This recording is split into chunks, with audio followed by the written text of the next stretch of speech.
Good morning. It's September 10th. And if Aaron Sorkin is writing a movie about Facebook, you better believe I'm gonna go see it. This is Next book on the favorites list is Paper Towns. That's not all. Say hi. Aaron Sorkin is the man.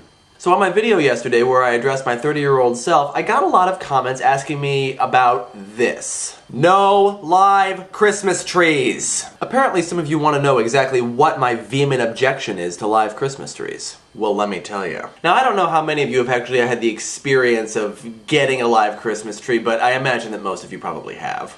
Yeah, hi, it's me again, the disembodied voice from the future. I just wanted to comment on the fact that after acknowledging that most of you have in fact gone through the process of getting a live Christmas tree, I am going to tell you about the entire process of getting a live Christmas tree. That's all. Back to the video. Basically, it involves going out to a Christmas tree farm, or lot, or place, or whatever you happen to call it. One of the members of my mother's church, oh yeah, my mother's a minister, did you know this? Owns a Christmas tree lot, and we go there every Christmas to get our Christmas tree from him. And as it happens, 12 years ago is right about the time that my parents decided that I was old enough to help bring the Christmas tree in and set it up. So let me describe that process for you. First, once the tree is cut down, we have to make sure that the bottom of the trunk is straight, otherwise it will not fit into the stand. Fortunately, we don't do that, the guy who owns the Christmas tree lot does. Then we have to take the tree, carry it over to the car, and actually put it on top of the car because it won't fit inside. Just in case that was unclear, we are carrying a tree and putting it on top of our car. We tie the tree down securely and drive it home.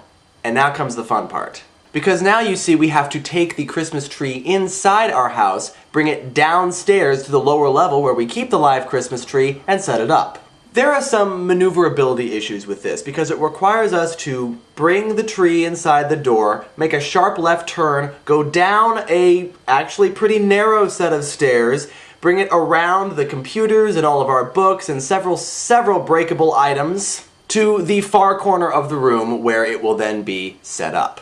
Fortunately, over the last 12 Christmases, we have perfected this almost to a science. Almost. So now we set the Christmas tree up in the Christmas tree stand. This is a 3-person job. One person stands on this side of the tree, holding it straight. The other person stands on this side of the tree, holding it straight. And again, just in case this is unclear, I am gripping the trunk, and I am up to my shoulder in pine needles. And the third person lies uncomfortably on his back, trying to fit 4 little screws into the Christmas tree trunk so that the tree will stand straight. And sometimes one of the people holding the tree will actually have to go a distance away to make sure that the tree is, in fact, straight. Either that or we get a 4th person for that job.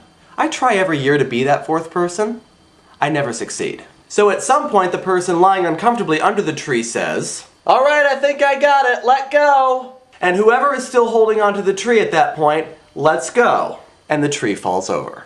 This happens about 3 or 4 times before we finally get it to the point where the tree is straight and will stand up on its own. And then once we've gone through that glorious process, there's keeping the tree watered so it doesn't get all dried out and prickly.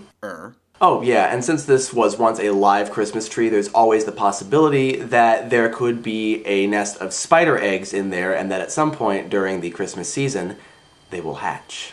Now, one of the commenters, that commenter being Christy, suggested that we get a living Christmas tree. Basically, this is a Christmas tree that when you get it, it is actually still alive, and then once the Christmas season is over, you go and replant it, and it grows. This is actually what my mother did when she was a child.